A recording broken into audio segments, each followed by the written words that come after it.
So hopefully by trading those sources, you've prepped yourself a little bit, or certainly become accustomed to how the bund moves on some of these events. So we're now going to move on to a drill. We're going to be looking at an ECB press conference and specifically at the questioning.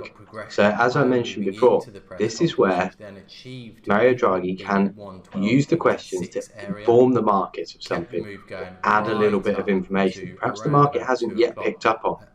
So in terms of your charts, so make notes of these levels or keep the chart, save the chart picture. What we've seen in the bund is quite a clear downtrend coming into this ECB meeting. So reasonably hawkish situation, certainly in terms of pricing for the bunds. We dropped below recent lows around 160.63 and are currently failing to get back above. So again, showing that there is still a little bit of weakness in the bund. Now in terms of levels and areas that you want to be looking for, we've got a clear downtrend which comes in at 160.84. Namely the bund, which at this point, and that comes in if we can get back above those 63. So if we get above 160.63, move up to 84 is on. Beyond there, you're then looking towards 160.99 is a small level, and then really 161.17 is the sort of key pivot area that I think the bund could target on a move higher. Move to the downside. Very low on levels to the downside because the fact this has not been traded for some time. So you're going to have to be looking at volume references. Now in terms of volume references, what I'm looking for is peaks of volume and dips in volume. So you can see that the most recent low has been made on a dip in volume. So that's why we've got that drop down and then bounce from that area. Beyond there, you're then looking at the next references, the next peaks and troughs in volume. So you've got 160, 159.97, 159.87, and then 159.80. They're the areas that you want to be looking for to the downside. So we'll go through the questioning. I'll explain the preparation as we have done in previous drills. So you've got a format, you know exactly what you're looking out for, and then you can trade that drill. So onwards, and I'll explain the drill. Much like the euro rose up towards those 171. Before you start the drill, a little bit of reading for you. And again, this gets you into the practice of reading through previous statements coming into any kind of central bank meeting. It's a very important thing to go through, to watch how exactly they've been structured, and words or areas that could potentially change. So what I'd like you to do is read through the ECB statements from October, December 2016, and then January and March 2017. Take note in particular of the paragraph just before, let me now explain our assessment in greater detail, starting with the economic analysis. That's the first line of a paragraph within the statement. Take note particularly of the paragraph just before that. Look out for any changes in the wording, anything that's different as those statements progress. And this will then help you out, this is a little bit of a clue, will then help you out with the drill. So once you've done your reading, get used to how you can read through those ECB statements. It's now a case of watch the question, so click on that link there, just watch the question from one of the reporters, and then for the replay you want to set your replay for the 9th of March starting at 13:50 and 45 seconds. You're going to be trading bund, so FGBL M7, so M for June contract. We just rolled into the June contract at the time, and trade this for 10 minutes. Start the attached video, so Draghi's answer to the question, at 13:51 and 15 seconds. This way you will get the answer in real time with what you're seeing on the ladder, and you can then react to his answer. So listen closely to the different things that he talks about. I'll give a little preview, as always, in the video preparation as well. So you'll have an idea of what you're looking for, and then you can start looking at trades to be taken on that. All right, guys, best of luck with the drill. That as soon as it broke 85, you could take note in your mind and do your debrief afterwards as well of what exactly he said that created the move, where the move accelerated, and once it breaks 79, and where your opportunities were to get in, and what gave you a chance to get out as well. Remember from the earlier preparation that we did when we looked at the ECB in 2012, that final flush out of volume, that final flush and final bit of speed can often be your clue to get out of the trade. Alright guys, best of luck with the video, and there'll be questions and a debrief coming up. That provides you the move and gives you that exit down at 69s. But all of that, it was all about recognising the move into 95s. To start with, when you drop below 17s, you got the bounce away. And then the second time round, anyone who bought it, thinking that they got away with it buying those 95s, are just adding to the shorts if you get inside that block. So that first bounce from 95 actually helps you out on the wider trade. It just means that anyone selling below 17s actually gets quite a hard time and can be sitting in a relatively nervous trade waiting for then the larger move to actually play out. But that was the main trade, and it was all about understanding that move into that block that provided you with that opportunity, and that's your structural completion trade. So make sure you're thinking about those situations when you go into any of these central banks, because they can provide often a bigger trade. In this event, we didn't get any new information. We didn't get anything new in the press conference either. The tone didn't really suggest anything. And that's then where you don't just sort of step back and say, oh, okay, we've not got anything from this central bank, there's no opportunities. This is where you can start then leaning on your structure and leaning on other trades that may well come to play, because there is so much more volume. If you look at the volume on the hourly chart, look at those volume histograms, much higher than anything on the prior 4 days. So that extra volume, those extra participants, is what creates the movement, and that's what you're looking for these structural completion trades. We'll go on now and we'll have a look further at more technical trades, beginning with a position squeeze. Okay guys, so on to the second technical play that you get over a central bank, and this is a position squeeze trade. Now, the whole premise of this move is that the market is pre-positioned, either pre-positioned for a technical play or pre-positioned in the expectation of the central bank doing something, of acting in a certain way. So you've got two different types of squeeze here. First up, you have technical plays. So people have got themselves into a position, perhaps, for example, trying to play the breakout of a wedge. Now, the idea here is that you've now got people, say, short at the bottom of a wedge, looking for that move to go down. What that then means, and this is similar to the play that you got in the euro that we discussed over the ECB. What that then means is you've got a lot of people who are in a position with quite tight stops, essentially not wanting to take too much risk on this trade.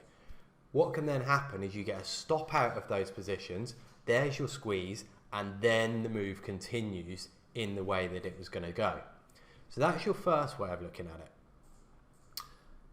The flip side of that is, rather than people having positions for a technical play, a sort of technical breakout type move, is more where you've got a directional move into the event, into the central bank decision.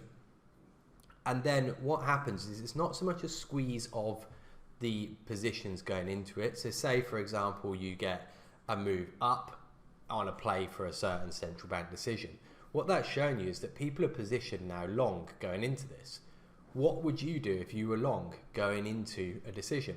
Well, on that decision, if you get the decision that you're expecting, there's your chance to get out of the trade.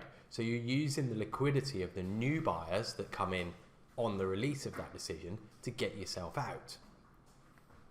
What this then serves to do is create a spike in the direction of the original move, and it's the new positions that enter on the perceived new information from the central bank, which ultimately is confirmation of new information, confirmation of that decision.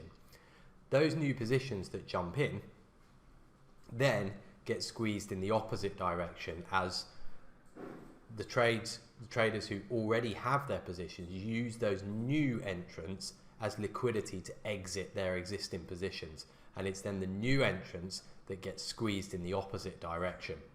So what we'll have a look at is, I've got two different examples here, both over the Bank of England, and one example of positioning going into it, whereby that positioning is then the move plays into that positioning's trade, and you then get the squeeze in the opposite direction. And then the alternative, where you have a technical setup positioning for that technical play that is then squeezed in the opposite direction before that move completes in the same way. Now, considerations for these type of trades. In your planning of any of this, or a trade like this, and you can plan for a trade like this, in your planning for it, what you need to be thinking about is, where are those positions going to exit? So the positioning of the market, what are those people going to do? So put yourself in their head. What would you do if you had that position? So where would those people get out? And also, in doing that, you're answering the question of where could that squeeze reach? So, for example, you may have short positioning and a level a fair bit higher up, commensurate with a standard sort of central bank type move. So if you're looking in the pound, for example, something between 60 and 100 ticks higher perhaps, you could be looking there and thinking, okay, well, maybe that's where the squeeze could go. The stops could get dragged out up to that point, and then we can turn around. Now, that's giving you a little bit of scope, a little bit of an idea of where you might want to try and execute a trade. The next step is, how do you execute that? And you've got one of two options here. First up, and this is more a case where you have a technical type positioning, is a fade. The idea of the fade is if you get a rush against that technical positioning, that's going to jump to a certain point and give you the opportunity to go straight against that move. There's your first trade then, and so that's a very quick, as we've talked about before, quick jump up, sell into the move as it goes up. The important thing here is that you don't get anything from the central bank that is overtly out of line. So you don't really want a binary trade situation. If you have a very binary type trade situation, that could completely change the dynamic of the market. So that's your first opportunity. The alternative to this, and the perhaps slightly safer route, is to go for the reversal trade. So once the squeeze has happened, you're then using that information, that inability of the market to keep a move going in one direction, as your reason to play the reversal. You've got a couple of different options here. First idea is going to be a move back through the scene of the crime, so back through the point where the move began. And that's quite a common trade to see over a central bank, where people jump on the first piece of information, and then as more information comes out, the interpretation changes, and that takes the market back through the scene of the crime, back through the point where the initial move began. That's your first reversal idea. The alternative to that is waiting for an access point to develop. You're not going to know exactly where that point's going to be, and so pre-planning that isn't really something you can do. But what you can be thinking is that if you get that squeeze type move, there is going to become a point that allows you into that trade. I'll try and talk that one through when we go and have a look at the technical squeeze and reversal in the coming slides. So let's go and have a look at the first example of this, and this is a move over the Bank of England, where you have had the market position itself into the decision. So let's go and have a quick look at that. First up, we're going to have a look at a situation where the market has positioned itself into the event. So what you can see here in the pound is that we've had quite a rally going into the Bank of England decision.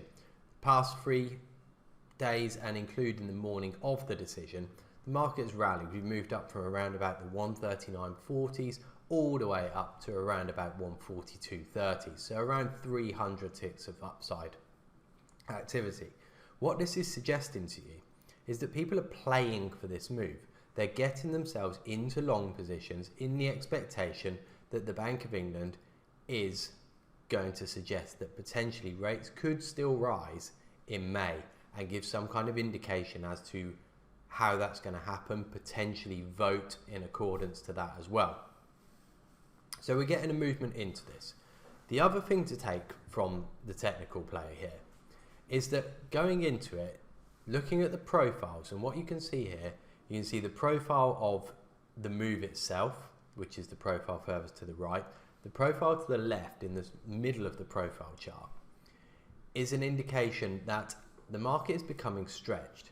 We've seen a close that is a long, long way higher, the close indicated by the red asterisks.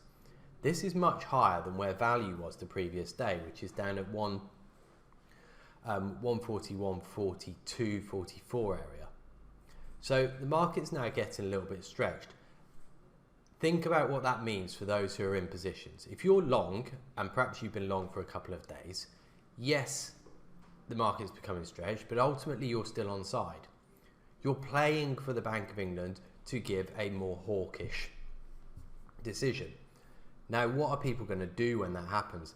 What's going to happen is, as the move jumps, as people buy based on the hawkish decision from the Bank of England, those who are already long are going to use this as an opportunity to sell, to exit their positions. And this is where the squeeze comes. The squeeze comes on those who buy on the decision. They buy on the decision, create the spike up, and then they get squeezed in the opposite direction as the market starts to come back. So let's go and have a look at the expectation.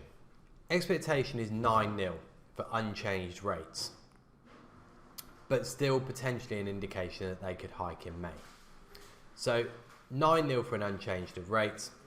We've got highs all accumulating around about the 142, 22s to 27s.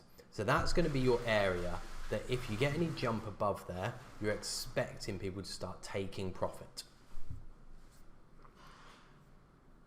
The result is that you get 7-2 vote for a hike. So 2 people voting for a hike. However, the interpretation side of this trade is that they add the information that data is broadly consistent with February. So whilst 2 people are voting for a hike, currently data hasn't changed, and so therefore there is no reason to believe that they are likely to hike rates anytime soon. It is just a couple of members. So what you can be thinking here is those who have played long into this are likely to get out. Those who have just bought it on the 7-2 are now in a sticky situation, and this dynamic can add to the selling, giving you a target initially of back down towards 142.04, the previous day's high, and then back onto the top of value, which comes in at 141.44 to 46, which is also a previous high from a few days prior. So you've got targets. The hard part of this trade then is how to enter the trade, and we'll go and have a look at this on a 1 minute in a moment to see where exactly you could have got into this trade and how you could have executed the trade, as well as what to expect when you get in, because that's the other really important part, and particularly important when you're debriefing these types of moves. How exactly does that move play out? What are you looking for when you enter that trade? That way you're managing your expectations going forward. If you expect a move to take half an hour to play out because it's a passive continuation on a reversal, then you're able to sit with it. But if you get into a move expecting an instant reaction and a very quick move that puts you on side, you're going to struggle to hold on when it takes its time to actually play that move out. So that's the important thing to take from this. We'll go now and have a look at it on a 1 minute, have a look at where those opportunities were and how you could have played this trade. Okay, so here is the reaction that we got. The first jump up, we moved from 142.10 up towards around 142.70. There's your spike up. That's the reaction to the 7-2. That takes you through the recent highs at 142.22, 27 area. And that's where people are then rushing to buy. Those who are already long are going to use this as an opportunity to exit, to take their 300 plus tick winner. And that provides some selling pressure. The next element of selling pressure comes from that aforementioned piece that data is unchanged since February. So now you've seen the squeeze, you're starting to see the squeeze. People have entered and the market's starting to come back on them. Now what you've got to do is try and find your entry point. First opportunity here, and we tried to break this down into 3 opportunities. The first trade is a fade. As it jumps up, you can fade it on that very fast move. Now the difficulty with this is we don't have a great deal of reference point. There's no clear level that you can say that would be a good point to fade from. So that makes it quite a tricky trade. Your next step is then actually planning out an access point. How do you get into the next leg of the trade? Now what you can see is that the market falls back and starts to hold above the morning's highs. The morning's highs right around that level, 142.27. So we begin to hold that. And what you're looking for here is then a change in price action. You're looking for a little bit more pace to be coming into the market, more volume getting put through. And that gives you the opportunity then to play a breakout or a breakdown trade back through the morning's highs. And what you're looking for then is a relatively quick move down towards the previous day's high, which comes in at 142.04. This plays out rather swiftly and actually plays out in about 3 minutes. So there's your quick first move. But still, remember, we've now spiked to the upside. We've still got people who will be positioned thinking that you're going to get then a pullback and a progression further up. So we've still not seen all that positioning coming out. Remember, this is also a market that has traded up into this move. So you've got a lot of positioning long that are all going to have stops lower and lower down as the move starts to pull back.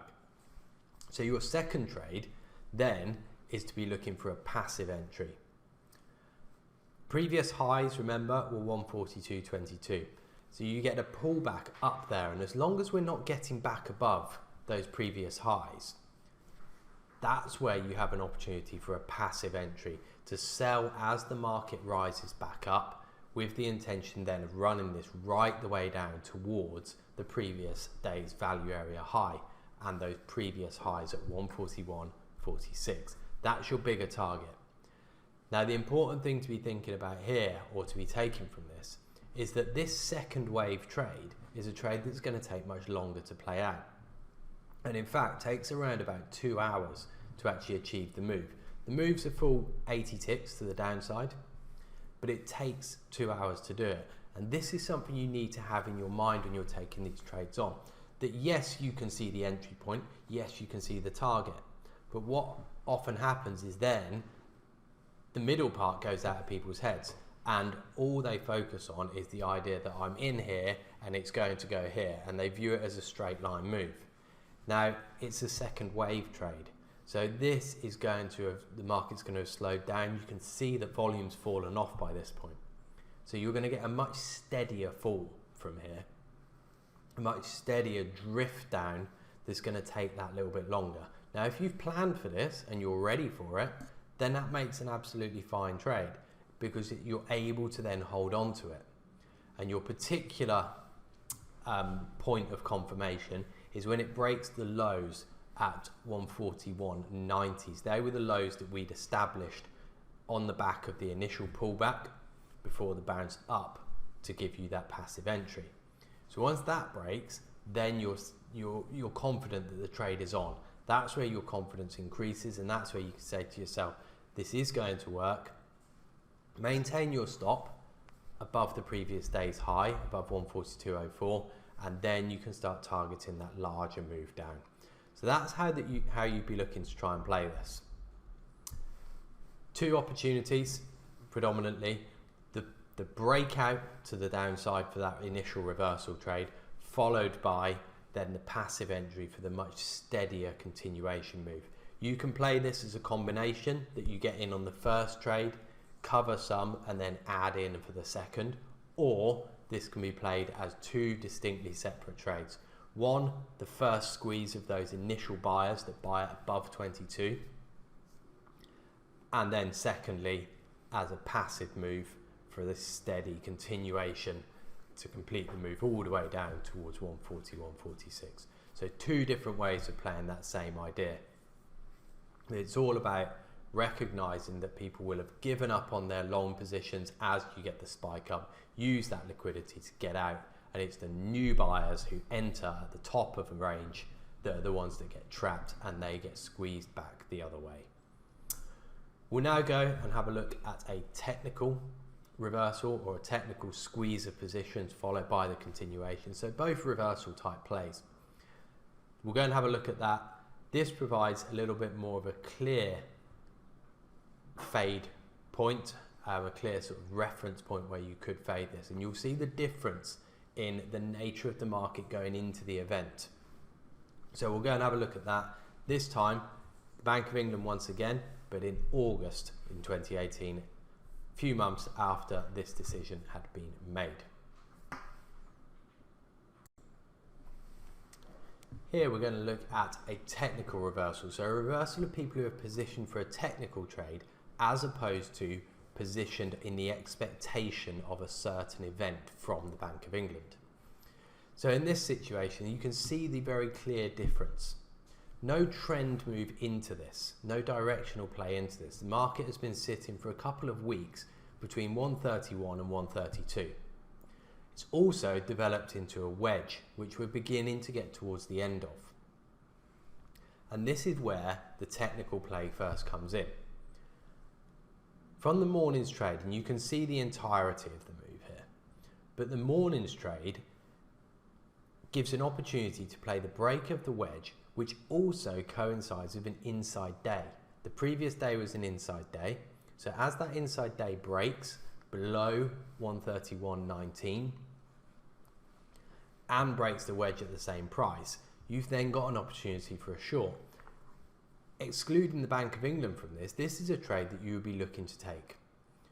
Good technical setup, provides reasonably tight risk reward that you're playing a breakout below the inside day through the wedge and looking then for a move into the consolidation that you can see on the left hand side of the chart, and particularly down to where the majority of the volume is in the 130, 60 to 50 range.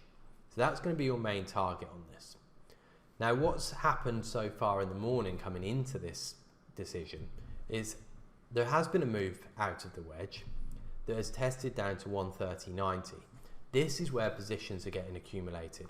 People are trying to play for this larger move, getting themselves short below the wedge in that range between 19s and 90s, looking for the continuation and potentially for the Bank of England decision to help with that continuation. Now put yourself in those people's shoes. If you were short on the break of the wedge, on the break of the inside day, where would your stop be? Well, for most of these people, or for many of them, their stops are going to be back inside the wedge, back inside the inside day. And this gives you the clue of a potential squeeze of positions. That anything that turns back up inside this wedge, all of those shorts who played for that continuation, that breakout below the wedge, below the inside day, are likely to come out. And remember, you get lower liquidity over these central bank decisions, so that's potentially going to create a larger move to the upside as well. The added benefit here from a technical point of view as well is that you've got a reference point for this squeeze. You're likely to get people wanting to sell the top of that wedge, wanting to sell that downtrend. So a move back up towards 131.73 could well be your opportunity to fade, to sell any fast spike up for the move lower, assuming that you don't get anything overtly hawkish, for example, a rate hike or a very, very strong vote for, not a very strong vote for a hike, a strong vote for a hike and an indication that we would get further hikes in the future. So, in terms of expectation, what we're looking for here is a 7-2 vote for a hike and the suggestion that you're going to get 3 hikes over the next 3 years. So we're expecting a rate hike, and we're expecting 3 hikes to be indicated over the next 3 years. Now what you in fact get is you get a result of a 9-0. So no dissenters to this rate hike. Everyone votes for the hike.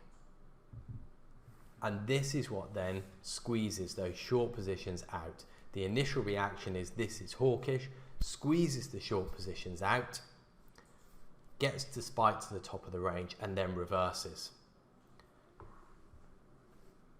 Another interpretation element, much like the previous, is that they suggested that it would be 1.5 hikes over 3 years rather than 2, and that Brexit risks are still prevalent. And so therefore, the indication that hikes are going to be ongoing and perhaps more aggressive than people thought is no longer there. That's very important, and that's what turns the market back down. Once again, we'll go and have a look at this on a 1-minute chart in terms of picking out where you could enter these trades, where those opportunities were. What we'll then do is contrast this with how it actually trades on a ladder, because it's very easy to pick trades out from a chart. And this is where that debriefing element is so important. Looking back at how exactly it did trade, could you have got into any of these opportunities? So we'll have a look at it first from the point of view of where seemingly you could have entered trades. And then we'll go and have a look at it from a ladder point of view as to how exactly you may well have been able to execute those trades. So let's go and have a look at that short-term chart. Okay, so here what we've got is the 1-minute chart as well as the screen dump, the release of that information. And you see the 9-0 is the first thing to come out at the bottom. Remember, you read from the bottom upwards. And then you get a little bit higher up, the reference to the market rate path flatter than in May implies bank rate of 1.1 in 3 years' time. That doesn't suggest 3 hikes over 3 years, because we're already now at 0.75, so it suggests only 1.5 hikes. So that's where you get this fade opportunity from. Now, looking at a chart, your first thought is, well, you have the fade from the top of the range up at those 73s. So that's your first trade. Jumps up on the 9-0, and there's your fade.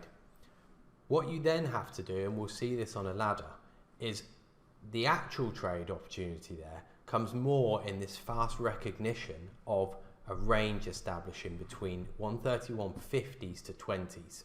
And we'll see that range then trade up and down, up and down. Next up, you're then looking for a breakout trade. And with a lot of these types of trades, it can take some time before you actually get the opportunity to take the trade on. And this is what I mean about trying to find your access point. It's not always going to be crystal clear where you can get into this trade.